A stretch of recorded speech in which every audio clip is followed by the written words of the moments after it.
This episode is brought to you by Instant Impact. Instant Impact provides transformative talent solutions to small and mid-sized companies that are making between 30 and 500 hires each year. If your recruitment's giving you a headache and you don't know where to start, then give the team at Instant Impact a call or visit www.instant-impact.com for more information. So I'm really excited to welcome our guest today, Fergal McDonnell, onto the show. We're going to be talking a range of different things, so I'm not gonna pigeonhole us into any particular area. But Fergal, welcome to the show. Thank you, Felix. Pleased to be here. Well, you do a lot of things, and you have done a lot of things. So I wonder if you could start us off with just a little intro to who you are and what you're doing at the minute. Yeah, sure. Well, I guess my role is working with a range of different businesses, helping their teams, usually senior teams, work better together through how they communicate, help them build trust, build relationships, all with the aim of being more effective. Fantastic. And as a coach, predominantly, is that the main instrument? Yeah, as a coach, either one-to-one or with groups. So there's quite an emergent program of team coaching these days, and that is a lot of what I do. So in a room with a group who call themselves the executive committee of organisations, and sometimes it'll be an off-site with them for a couple of days or small sessions with them. Fantastic. I mean, you must see the nuts and guts of a lot of different companies. And it feels like at the moment there's just time of almost like a scale of change that's hard to get your head around, or I find it anyway. Are there any themes that you're finding in your work at the moment that are really coming to the fore?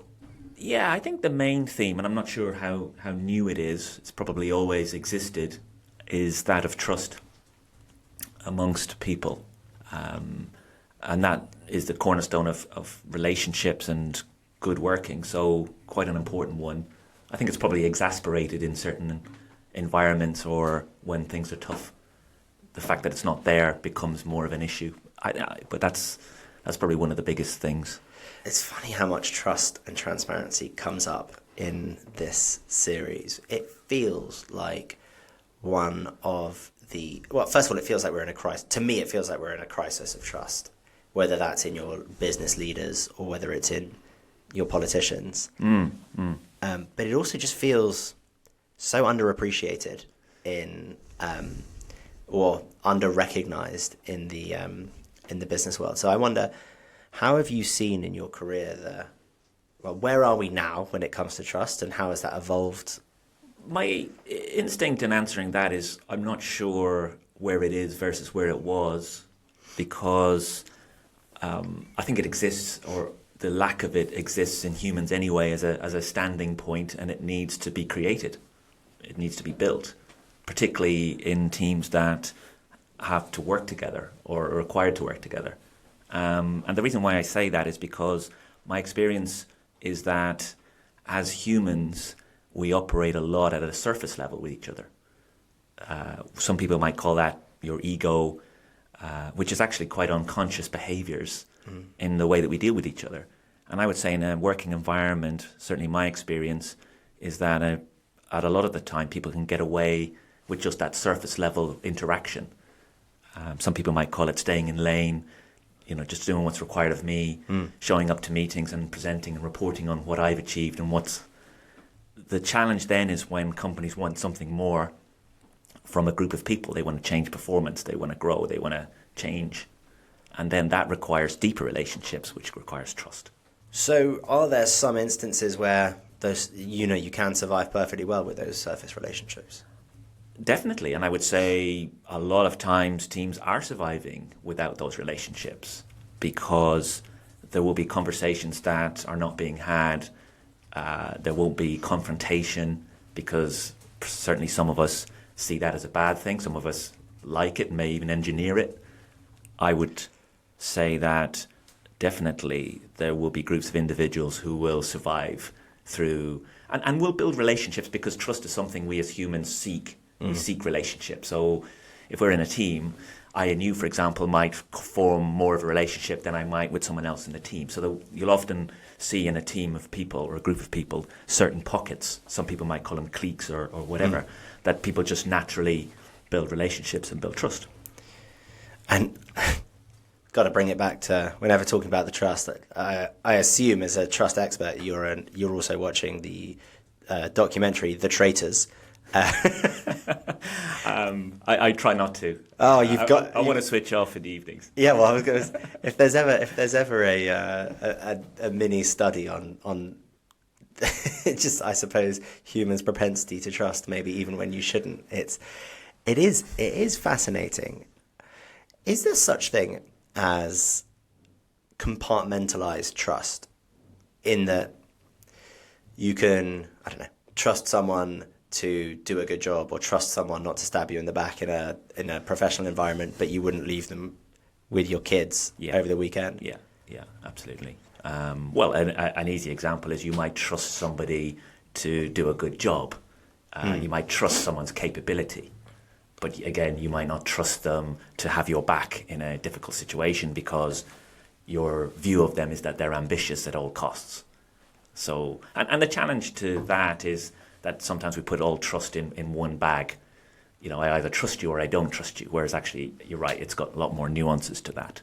And I think that's a real personal failing of mine. I'm trust's like probably my number one. Trust and loyalty, which I think are very similar to each other. Very high on my list of things that I look for in friends and in co-workers. But I probably would trust most of my co-workers to look, or at least put their best effort in looking after my kids over the weekend. Whether some of them would be capable of it or not, I don't know. It's a good challenge. You know, what do we need, and what helps us trust somebody? And you're up against some of the way we are as humans, which is, it's a generalization, but I'd say most of us are very good at judging our own intentions, but actually we judge the actions of others. So, can you explain that? Explain that to me.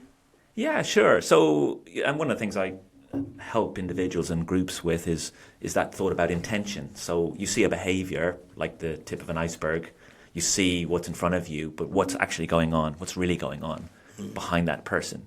Did they intend to use that phrase? Did they intend to, and some executives use this, throw you under a bus, expose you? Or actually was their intention to bring out a conversation into the center of the table that would help this team and this business? And there will be moments where, and because most of us as humans, our first port of call is to defend ourselves. Our brain does that automatically and unconsciously. So if someone says something in a room that I find as a slight against me, or puts me, in my opinion, in bad light, that might have, at an unconscious level, even an effect on how I trust that individual that said that or acted in that manner. And it's only when I interrupt that thinking to, well, what was behind that? What was their intention? I might have more deeper understanding and therefore acceptance of what they said for the greater good. And the trust comes in when you say you trust that they're going to have the right intention. Yes. So therein lies. But that comes, in my view, with some interruption to always thinking, because our brains are wired to defend ourselves. And when we notice something that could expose us in any way, particularly a vulnerability of ours, our instinct will be to shut down. And this happens automatically. And then we will make judgments about that individual, or whether we can trust them. When, if you put the shoe on the other foot, as it were, there are times when we might clumsily say something, or say something with an intention to change the dynamic of the conversation for the good of the team or the good of the company. Somebody takes an effect of that, and we will naturally defend ourselves or have an internal or a conversation with someone else, say, yeah, but that wasn't my intention. So that's what I mean. We're very good at presenting our own intention and actually going there, but actually, if we were to do that more often with others, we might calm our own ego defense a little and therefore have the right conversation. It's amazing. It's amazing. It's always amazing to me how in business so much of the right decision making is fighting our instinct, or our instinct's probably the wrong word on there, but our gut reaction to something that we're seeing. You know, we as you know, are in the the game of recruitment, making sure that our clients make the right decisions when it comes to hiring, have the right processes. So a lot of the technology that we're putting in, a lot of the processes that we build for our clients, a lot of the scorecarding, a lot of that sort of stuff is trying to help our clients to be less biased around their decision making and be able to be more objective. And it's some of this from this term ego. You mentioned ego a couple of times. Yeah. I'd love for you to, if you wouldn't mind. I'm not asking for a psychologist's definition of it, but what does it mean in a business context? Yeah, obviously, for our listeners, there's lots out there written about it and research about it. In a nutshell, my experience and how I use that experience and that learning is I realize that when I'm working with individuals and groups, is that at a surface level, what I'm coming up against is unconscious behavior that is automatic also. I can't remember the exact, it's probably something like 70% of our behavior moment to moment is automatic. Really? Yeah. Now, there's probably different versions of what that statistic is. Certainly, I'm not so bothered about that, more that the fact that a big proportion of our behavior is automatic and unconscious.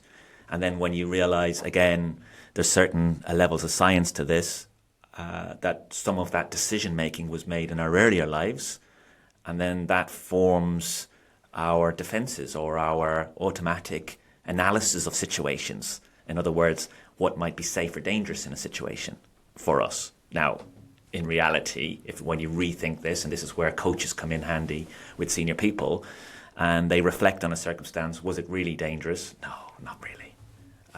However, the part of our brains called the amygdala can actually hijack the rational side of our brains because it is scanning the environment for things that might threaten us. And anything that might threaten us gets a reaction in us. And actually, you'll notice as you'll get it physically even. You might feel something or a pang in your stomach and will flash.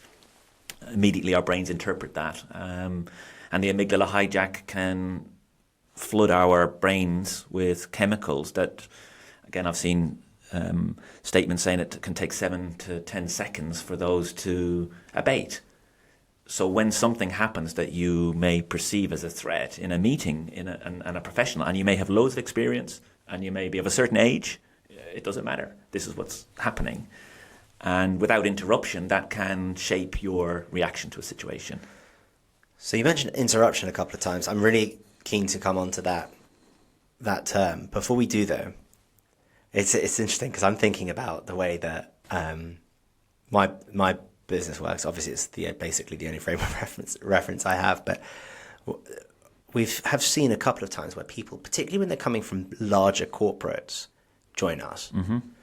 There can be that feeling of a lack of safety or a threat. I think one of our team put it really well. He said, "Hey, look, you've got to realize where I come from. If someone's patting you on the back, they're just figuring out where to stick the knife in." And it feels like that takes a long time to deprogram. Is it even possible to deprogram that sort of where the risk lies, where the fear is? I think so. That would be what I would call a generalization. And we all generalize, and all generalizations are untrue. So we tend to see some things, it's easier to see it on the negative.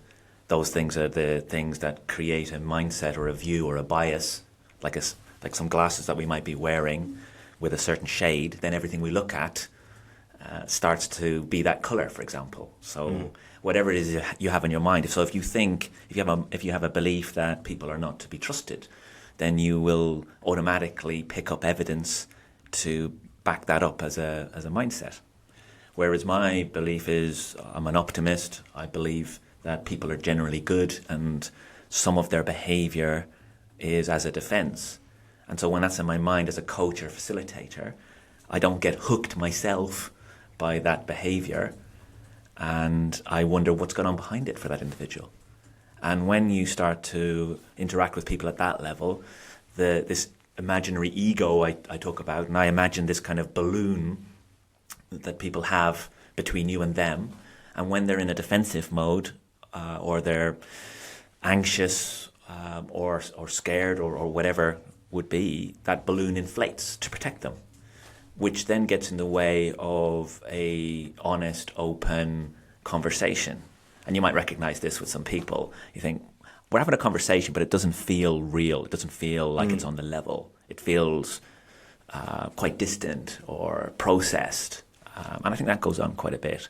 Whereas when I imagine this balloon, I think, well, even if that other individual's not aware of this ego defense, how do I, as the other party in this conversation, help relax it? And so I think about what I'm saying and how can I, like the most magical way of doing that is listening. Yeah. Again, something talked about a lot, yet we as humans really struggle to listen without judgment, without interruption, without presuming what you're going to say, without thinking what's my answer to what you're going to say. So that is a lot of what I do as a coach, and I teach or help other people understand this in more detail, which is when you really listen to each other with an intention of listening to what I'm hearing. And I might not agree with what you're saying. I might not even like what you're saying, but I'm going to listen to you and I'm going to hear you and I'm going to hear what's behind. That is a magic of relaxing someone's ego. That then gives a pathway to more trusting. So coming back to that analogy of people are waiting to stab me in the back, well, if that's what's in your mind, then you'll see that.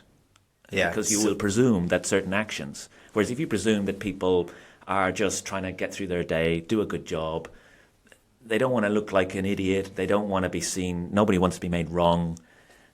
People are generally conscious of their vulnerabilities or maybe unconsciously protecting them. So a lot of the behavior you get, and then come back to my point, which is a lot of behavior is unconscious and it's automatic. So partially is stepping aside from that. And it's just, it sounds like a big step is just realizing two things. I guess first, that a lot of people don't control, you got that majority of your actions that are automated. And the other piece is trying to give people the same break that you hope that they give you when you have the right intention and the wrong action. Yeah, exactly. I think that's a great point, Felix. We also call out of people certain things. So again, one of the things we do as humans automatically is we stand as an observer of people's behavior when in fact we are actually interacting with their behavior. We're often calling up something in people. Or we're perpetuating something in people by also how we're interacting. And so when you give people space for that imaginary balloon to deflate, and we all get in that place. It doesn't matter. Obviously, awareness helps, but there'll be times when I notice my ego is getting involved.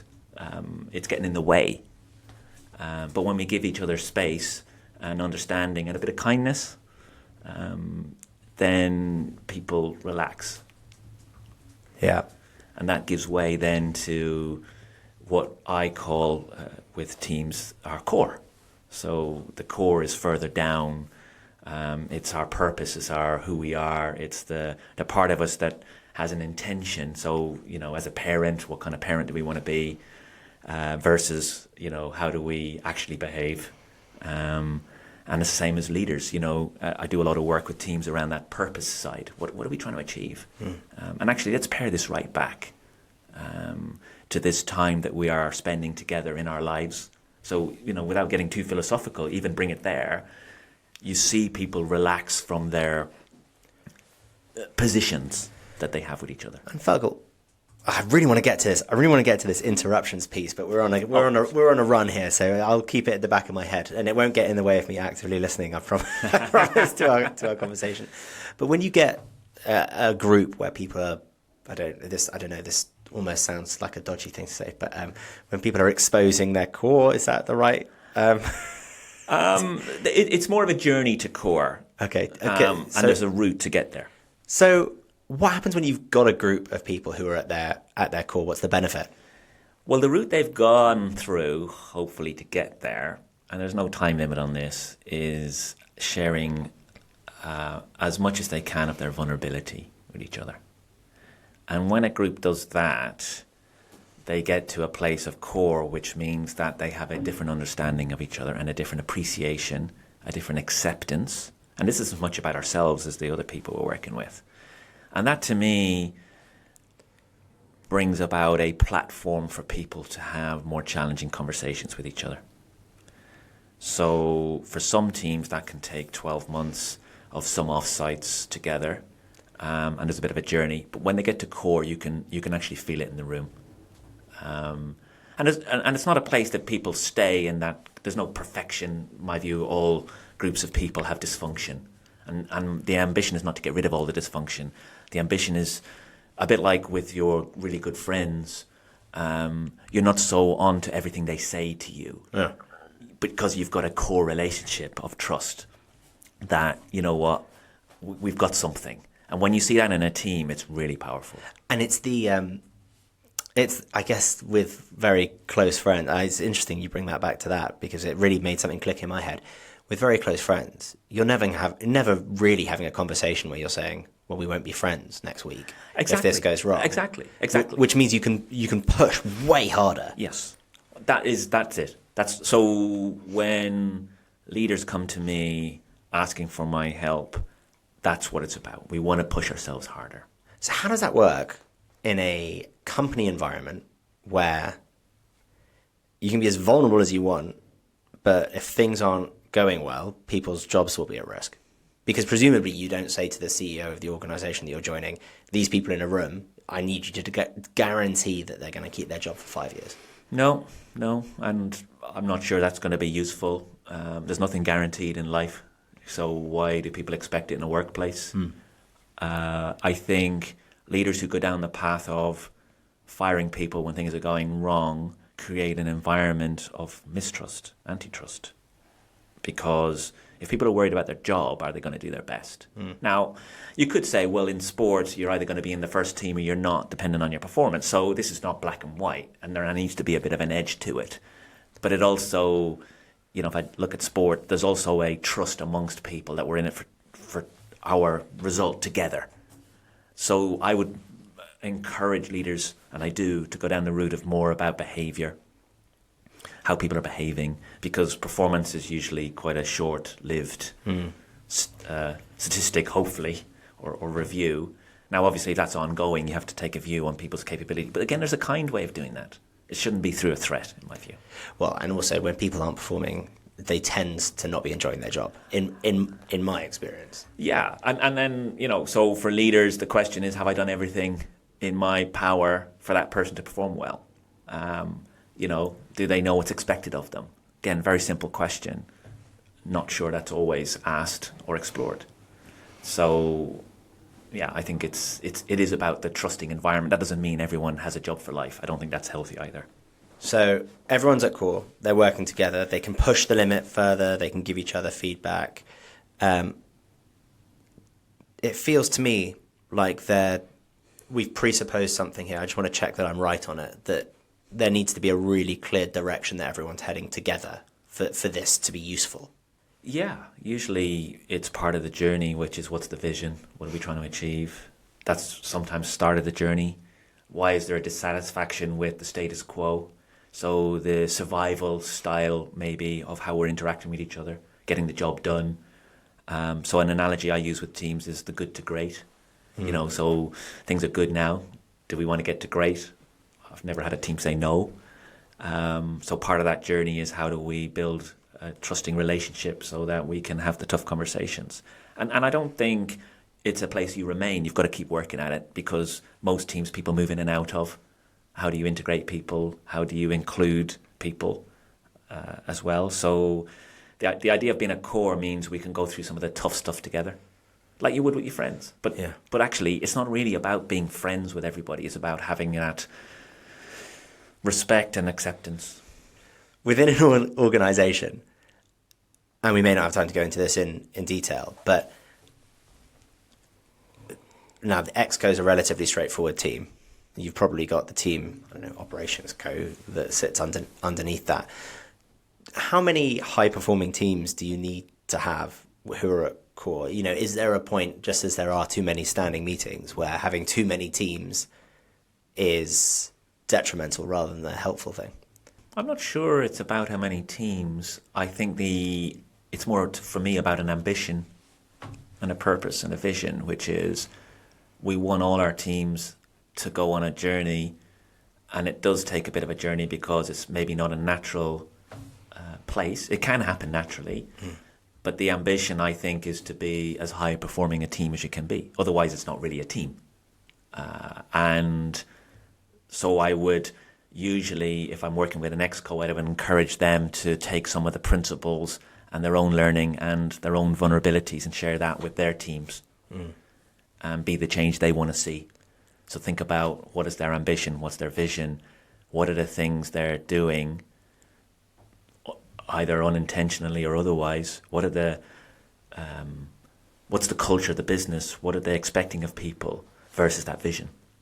So what you're after is smoothing the pathway. And usually it's some simple things.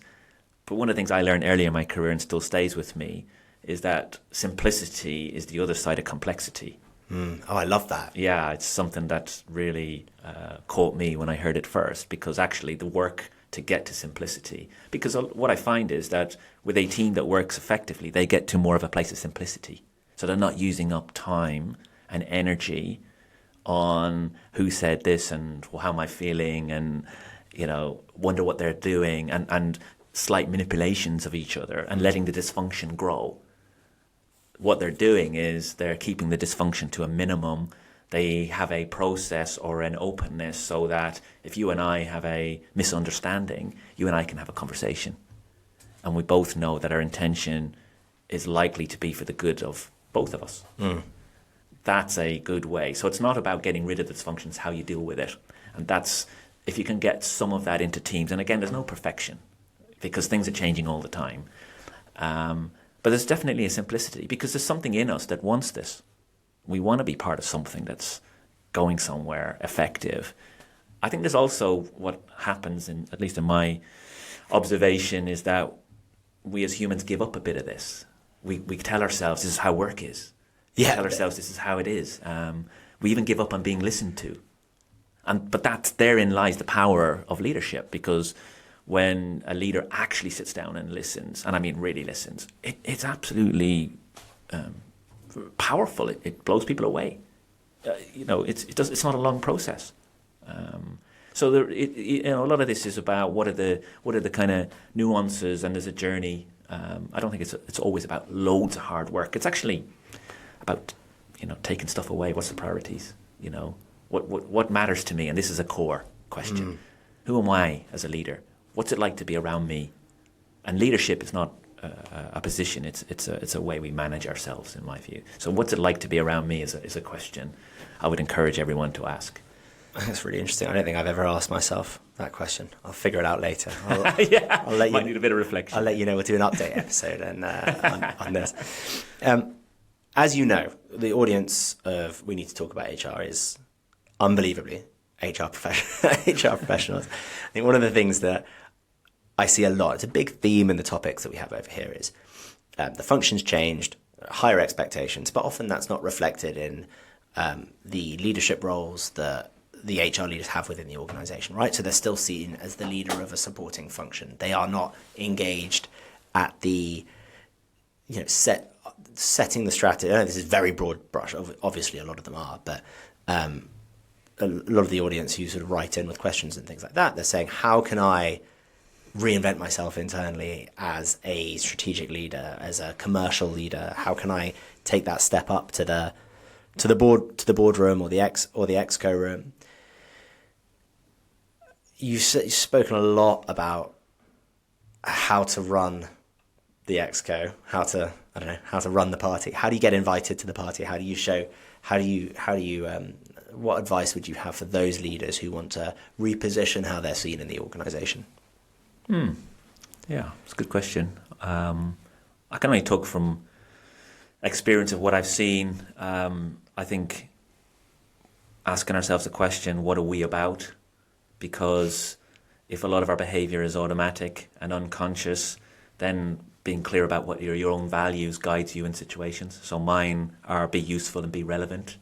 guides a lot, particularly when I'm in situations where I don't feel prepared or I feel some anxiety. So there's a piece that I would call about preparing ourselves to be adaptive in any situation, which I think is quite powerful because it's very easy to get dragged into places and then reflect and go, was that my best? Was that my best contribution? Or did I get dragged away or dragged off course? So I think some part is about ourselves. And then another part, if I take that be useful and be relevant in my perspective, we talked about listening. I think how we are is very powerful. So a lot of leaders, or certainly all of the leaders I work with, one of their biggest challenges is time and multiple priorities. And I think HR have all the tools in the tool bag to help a leader and help an organization transform itself if that's the requirement. Sometimes what gets in the way is this thing around time, priorities, and I wonder if there are times where HR can be perceived as trying to convince leaders. Whereas, and of course, sometimes there is a time for that, but as a leadership guy I'm impressed with said, if you're full of an answer, you don't have any place for questions. And so I think one of the things that really unlocks leadership focus is starting from where they're at. What's on their mind? What's their biggest challenges? And certainly any pushback I've had in my past has been whereby somebody will say, I can't do another thing. I'm busy. I'm full. That sounds interesting. So what I find is that when you start from what are your biggest challenges, and sometimes you won't get that answer very quickly. You have to kind of dig because they haven't really thought about this, right?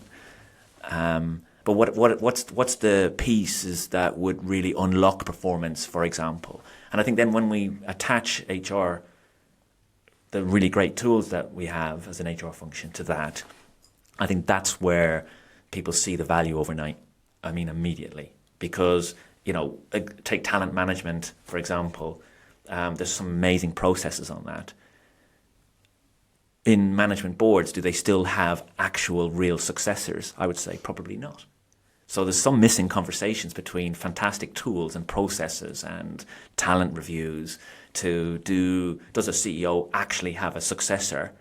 Are they thinking about that? Do they see it as important or urgent, or are they just following an HR process because that's what we need to do? And I think that therein lies the difference between really good HR people and HR people that are, and also not seen as whether you're HR or you're finance or whatever on a team. It's a group of people who are trying to achieve a mission and a vision. So I don't know, maybe I've rambled on that, but I think there's something in there about how we are and what's important and how do we attach it.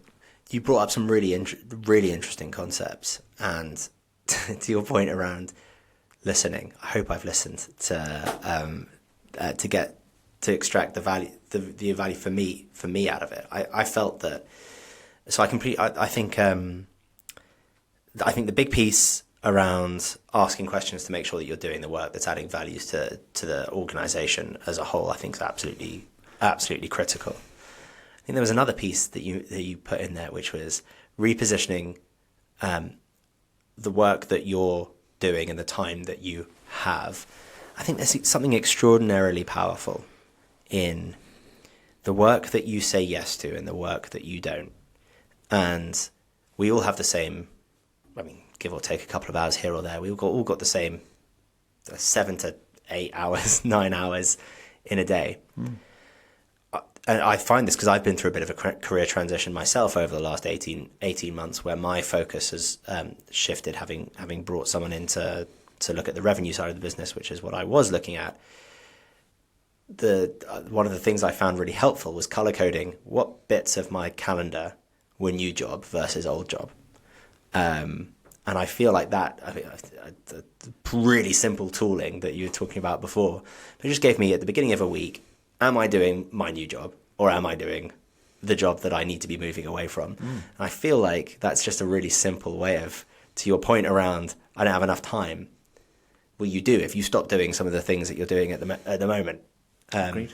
Yeah, you have to be quite ruthless with your time and focused and reflective. So, and that's where I personally have found having those values of relevant and useful. So when I'm getting involved in things, I think, is this relevant to what the client wants and needs? And am I being useful, or am I trying to tell the client or people what I want to tell them because I want to seem like I know my stuff? So it's being really challenging to ourselves as well. What's our mission? What are we trying to achieve? And then how do we spend our focus? Absolutely. I cannot believe that we're out of time. I've really enjoyed this conversation, Fergal. It's been absolutely fascinating. Thank you so much for joining us. Thank you, Felix. Pleasure.